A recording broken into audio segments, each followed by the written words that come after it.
Hi everybody, I hope you're having a great day. In this video, I'm going to be covering Lyra. She made her first appearance in Hulk, Raging Thunder, issue number 1 in August of 2008. She stands 6 feet and 6 inches tall, weighing 220 pounds, having red hair and blue eyes. She also goes by the aliases Lyra Walters and the Savage She-Hulk. Now, Lyra is the genetically engineered child of Thundra and Earth-616 Hulk. And although her powers seem similar to her parents, they have unique twists to them. When Lyra is calm, she has vast superhuman strength, which she's able to enhance in a meditative state called Auto-Trance, or gamma sight. While in this condition, she has greatly enhanced sensory perception and becomes one with gamma radiation, which flows everywhere in the physical world. It's almost like she doesn't know where she ends and gamma rays begin, and her movements therefore become a lot more fluid and almost perfect. She also naturally possesses superhuman stamina, durability, agility, and speed. Despite this, it is noted that her peak level of strength is similar to that of Colossus, and that her raw power is less than the base calm level of the original She-Hulk, Jennifer Walters. Unlike her dad, the Hulk, and some other superpowered beings, Lyra's powers actually become weaker when she gets more angry. She was created that way intentionally by her Femizon makers, as a fail-safe to keep her from turning against them. This being said, it is noted that her strength at its lowest level is about the same as that of Spider-Man. This contradictory weakness was temporarily negated by her father, Banner, when he injected her with spin technology. For a while, this nanotech allowed her to transform into a non-powered human state at will, and then turn back into her Hulk form when she got angry, just like Pops. Either way, she's still a force to be reckoned with, because in her trance-like state, she's considered to have higher fighting skills than anyone else in her family. Once using this ability to single-handedly beat the entire team of Norman Osborn's Dark Avengers, with the exception of the Sentry though. Also, with her powerful leg muscles, which she inherited from her dad, she can leap directly in the air 600 feet, and she can leap across long distances up to 1,000 feet.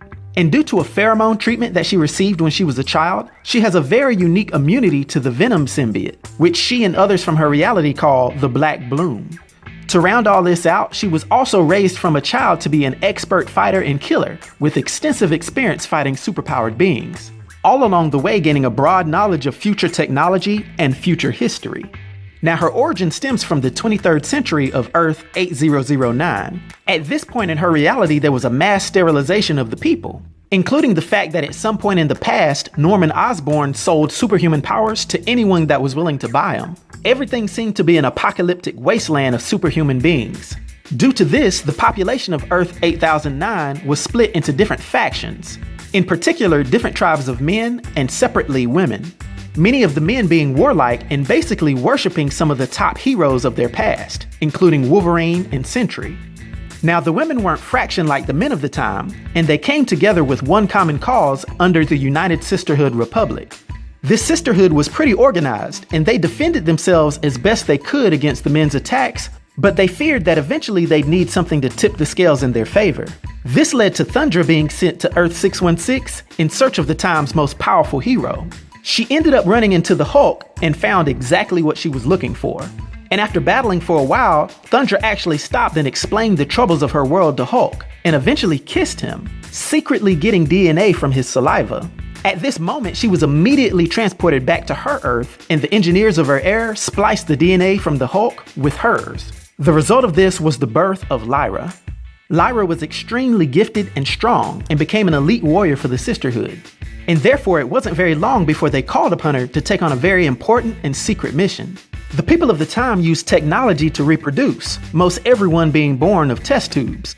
But the Sisterhood's technology to do this, called the Cradle, was malfunctioning and causing birth defects.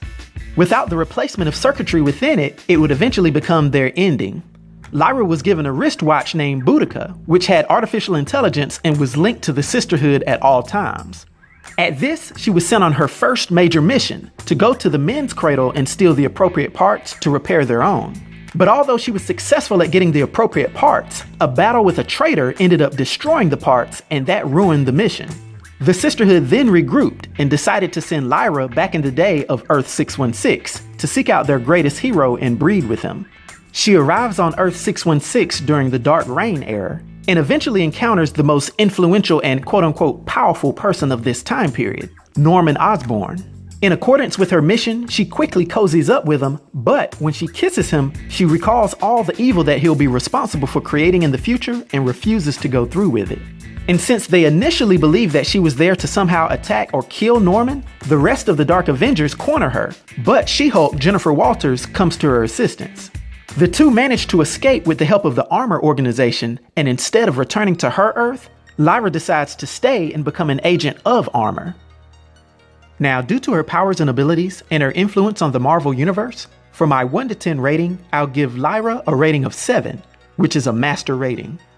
I hope everyone enjoyed this video. I'll talk to you next time. Be sure to like and subscribe to The New Sage.